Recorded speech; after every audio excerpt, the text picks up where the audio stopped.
Assalamualaikum warahmatullahi wabarakatuh. Perkenalkan kami dari kelompok 6 mata kuliah Teknik Green Building. Kami akan mempresentasikan terkait hasil yang kita sudah kerjakan mengenai perencanaan rumah berbasis Green Building dengan pendekatan Green Shield. Kami diampu oleh Bapak Dr. Yudi Hodirin, STP MAGR. Anggota kami beranggotakan Desiana Paramita Kehi, Muhammad Iqbal Ramadan, dan Muhammad Afan Ibnu Munawar. Baik, untuk latar belakang sendiri, bertambahnya jumlah penduduk dari tahun ke tahun menyebabkan meningkatnya kebutuhan pembangunan rumah tinggal. Peningkatan kebutuhan ini tidak hanya menekan ketersediaan lahan, tetapi juga mendorong meningkatnya konsumsi energi dan juga sumber daya. Greenship Homes menjadi pendekatan penting dalam merancang rumah tinggal yang mampu menekan dampak ekologis sekaligus meningkatkan efisiensi penggunaan sumber daya. Nah, rumah ramah lingkungan ini dirancang untuk mengurangi dampak lingkungan dan juga meningkatkan efisiensi, baik itu dari energi, air, serta material. Penerapan Greenship Homes berperingkat platinum membuat hunian lebih nyaman, aman, bernilai tinggi, dan juga berkelanjutan. Lalu untuk tujuan utama dari rancangan ini, yang pertama itu untuk mengoptimalkan efisiensi energi, air, dan penggunaan material ramah lingkungan. Yang kedua, adanya menciptakan kualitas udara dan juga pencahayaan yang alami agar memaksimalkan eh, memaksimalkan kualitas udara dan juga pencahayaan bagi penghuninya. Lalu yang ketiga ada mengurangi dampak lingkungan dari konstruksi dan juga operasional bangunan. Lalu untuk manfaat sendiri, yang pertama itu ada efisiensi sumber daya, yang kedua keberlanjutan lingkungan, yang ketiga dukungan metode yang modern, dan yang keempat implementasi green building. Lalu untuk lokasinya sendiri, rumah kami berlokasi di Jalan Kafling Surya, Kecamatan Tanah Sareal, Kota Bogor. Dengan latitud longitud tertera pada layar. Untuk luas sendiri, kita memiliki luas lahan sebesar 360 meter persegi dengan luas bangunan yang direncanakan yaitu sebesar 10,5 meter dikali 21,45 meter. Rumah ini didesain dengan dua lantai dan konsep rumah dibuat dengan tema industrialis. Kami memilih lokasi ini karena yang pertama memiliki aksesibilitas yang tinggi sehingga lokasi itu mudah dijangkau dari berbagai arah. Lalu yang kedua dekat dengan fasilitas umum seperti sekolah, pasar, tempat ibadah dan juga transportasi. Lalu terdapat mobilitas penghuni lebih efisien karena memudahkan aktivitas harian seperti kerja, sekolah dan juga belanja. Dan yang terakhir akses transportasi publik memadai, terdapat jalur angkutan umum dan juga lingkungan yang strategis. Lalu untuk desain fasadnya ini kita bertambah industrialis yang berarti menunjukkan karakter yang sederhana dan modern melalui penggunaan material otentik seperti beton expose, baja hitam, dan juga kaca lebar. Lalu untuk tampilan sendiri dibuat dengan garis-garis geometris yang kuat, memadukan tekstur kasar beton dengan elemen logam sebagai aksen visual. Untuk warna yang digunakan cenderung netral seperti warna abu-abu, hitam, dan juga coklat. Lalu untuk jendela sendiri, ini bukaan jendela cukup besar untuk memaksimalkan cahaya alami, sekaligus memberikan tampilan fasad yang bersih dan juga terbuka. Konsep industrialis ini tidak hanya memberikan estetika modern, tetapi juga mendukung efisiensi material dan kemudahan perawatan karena minim finishing. Lalu untuk denahnya sendiri, bisa dilihat pada layar, ini merupakan gambar yang lantai satu dan juga denah lantai 2. Lalu ini ada gambar 3D yang sudah kita lakukan render. Yang pertama ini ada tampak depan dan juga tampak belakang. Ada tampak samping dan juga tampak isometri. Lalu ini ada gambar detail dari gazebo, serta ada gambar detail musola. Dan ini ada gambar-gambar detail dari kamar-kamar. Yang pertama ada kamar tidur satu, kamar tidur dua, dan juga kamar tidur tiga. Baik, mungkin akan dilanjutkan oleh rekan saya. Lanjut, selanjutnya yaitu kriteria penilaian dari poin GBCI. Yang pertama itu ada Appropriate Development atau SD, yang dimana parameter yang pertama yaitu area hijau. Rumah yang kami miliki memiliki vegetasi minimum dengan 50% dari luas tanah. Kemudian penggunaan 100% tanaman yang berasal dari nursery lokal dengan jarak maksimum 500 km dengan total skor 3. Berikut eh, dokumentasi dari foto rumah kami. Kemudian terdapat parameter yang kedua yaitu infrastruktur pendukung yang mana rumah kami memiliki dibangun di dalam kawasan yang dilengkapi dengan 5 dari prasarana dan utilitas yaitu jalan, drainase, lampu jalan, pipa air bersih, dan pengangkutan sampah. Kemudian parameter ketiga yaitu aksesibilitas komunitas. Rumah kami terdapat minimum 5 jenis fasilitas umum dalam jarak pencapaian jalan utama sejauh 1 kilometer dari tapak. Kemudian terdapat juga pengendalian hama mulai dari nyamuk, tikus, lalat, dan rayap.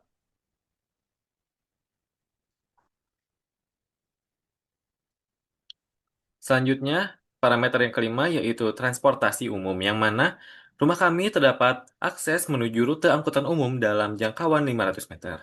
Kemudian, rumah kami juga memiliki adanya penanganan limpasan air hujan untuk atap dan adanya penanganan limpasan air hujan untuk halaman. Dengan total nilai ASD 13/13.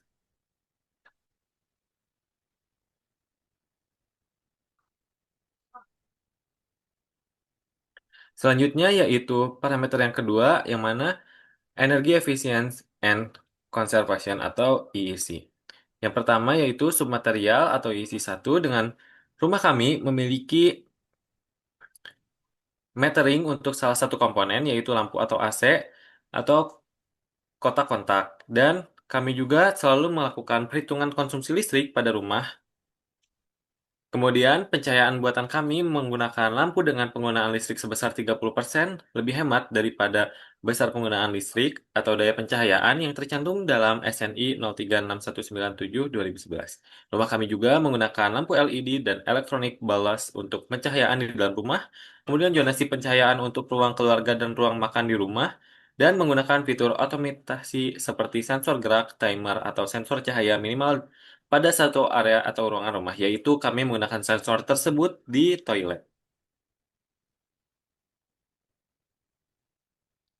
Selanjutnya yaitu perhitungan kebutuhan daya lampu, yang mana kami menggunakan total sebulan itu sebesar dengan biaya untuk lampu sebesar 93.291 dan perhitungan kebutuhan daya elektronik yaitu 368.592.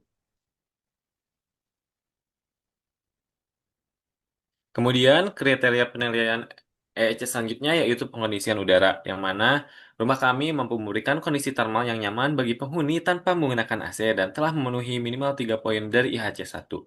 Karena sirkulasi dari rumah kami ini sangat mengalir gitu dari arah satu sisi ke sisi yang lainnya. Kemudian rumah kami juga adanya upaya desain dan atau penggunaan bahan bangunan yang dapat mereduksi panas pada seluruh atap.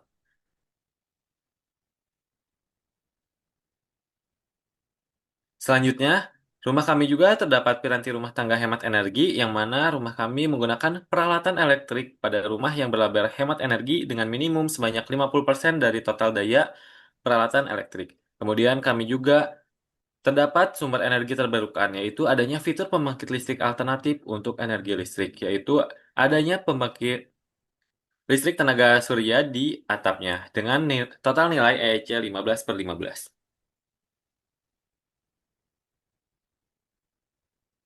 Selanjutnya ada kriteria penilaian water conservation, di mana pada parameter pertama sumber energi terbarukan dengan kriterianya itu terdapat meteran air dari sumber air primer dan juga melakukan perhitungan konsumsi air pada rumah itu sendiri.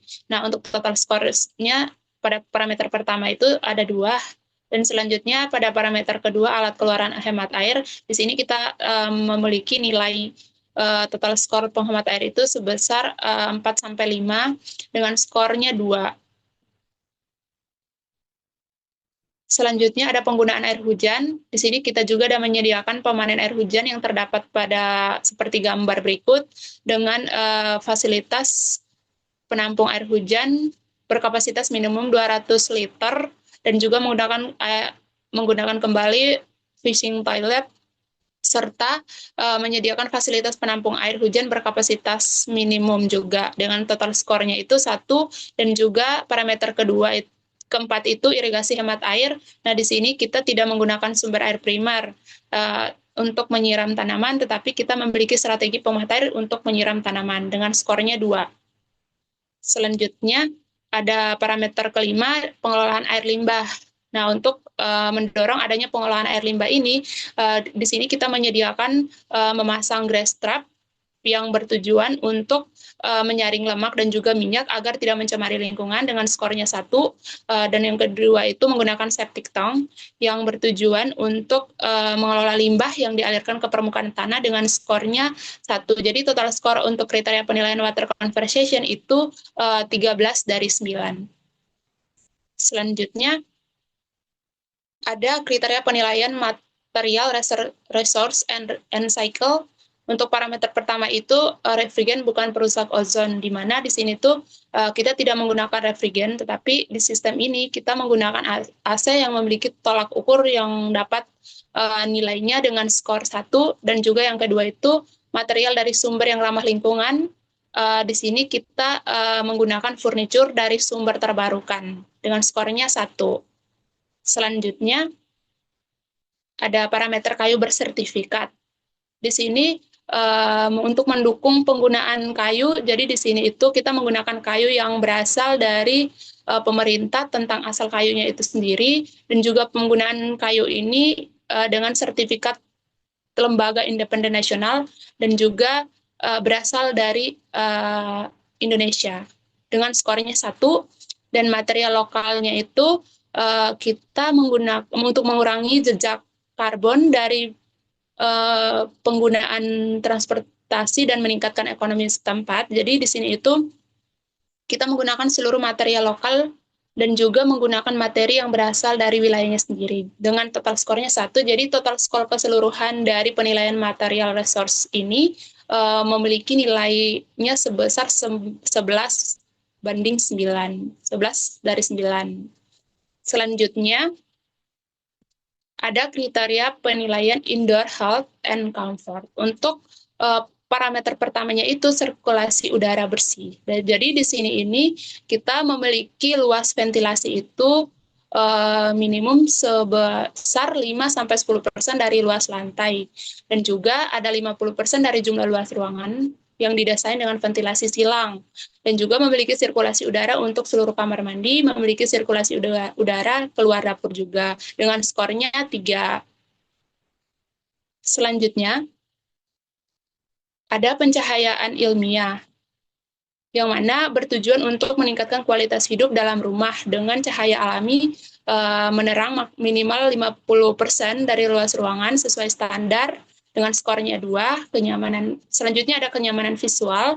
Di sini kita menggunakan lampu dengan tingkat pencahayaan sesuai SNI juga dengan skornya 1. Selanjutnya ada parameter tingkat kebisingan. Nah, di sini yang bertujuan untuk memberikan kenyamanan dari gangguan suara dari luar ruangan. Di sini tingkat kebisingan dari ruang tidur itu tidak lebih dari 1, jadi sesuai SNI yang berlaku. Jadi skornya 1. Selanjutnya ada parameter kenyamanan spasial. Kita menggunakan parameter kenyamanan kelayakan ini dengan kebutuhan luasan ruangan pada bangunan rumah minimal 9 orang. 9 meter kuadrat per orang dengan skornya 1. Selanjutnya ada kriteria penilaian Building Information Management. Untuk parameter pertama itu desain dan konstruksi berkelanjutan yang bertujuan untuk menjaga kualitas lingkungan dan daya dukung lingkungan akibat pembangunan rumah. Di sini melibatkan minimal seorang tenaga ahli mulai dari pembangunan rumah dari tahap ke tahap hingga finishing, dan juga diharapkan untuk adanya sistem kesehatan dan keselamatan baik dari pekerjaan umum maupun penghuni rumah selama masa konstruksi berlanjut. Total skornya itu sebanyak 2. Dan selanjutnya ada parameter panduan bangunan rumah. Di sini untuk memberikan operasional rumah dan lingkungan untuk penghuni rumah itu sendiri. Nah, di sini juga kita memberikan adanya panduan teknis yang tertulis sederhana yang berisi informasi dasar, dan juga adanya dokumen ASBEL yang ada, dan juga spesifikasi teknis dari rumah itu sendiri dengan skornya 2. Selanjutnya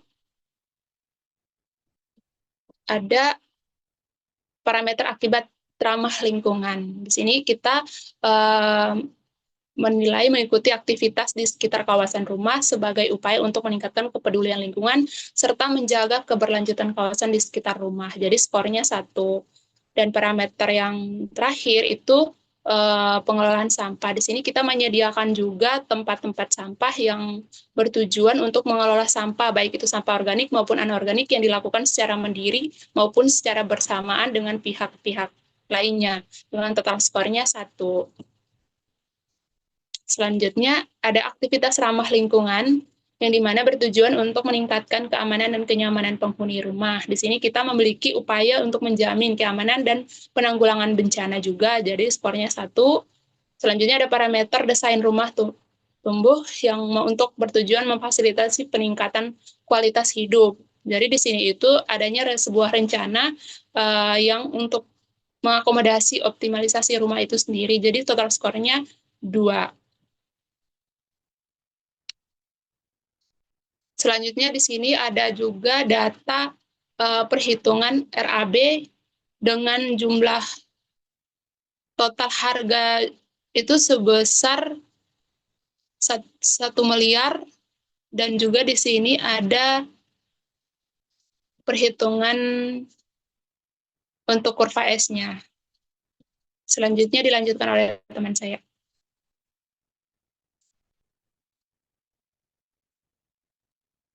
Baik, ini merupakan rekapitulasi hasil penilaian Greenship Homes-nya. Dengan pertama ada kategori ASD dengan nilai kredit 13 per 13, lalu ada nilai EEC dengan nilai kredit 15 per 15, dan lainnya, sehingga total jika di rekapitulasi itu sebesar 77, sehingga 62, sehingga eh, kita itu melampaui ambang batas minimal pada peringkat platinum yaitu sebesar 73%.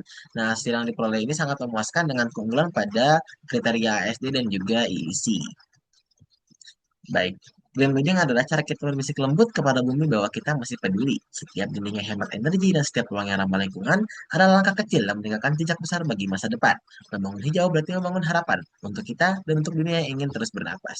Kemudian kelompok 6, kami ucapkan terima kasih banyak dan wassalamualaikum warahmatullahi wabarakatuh.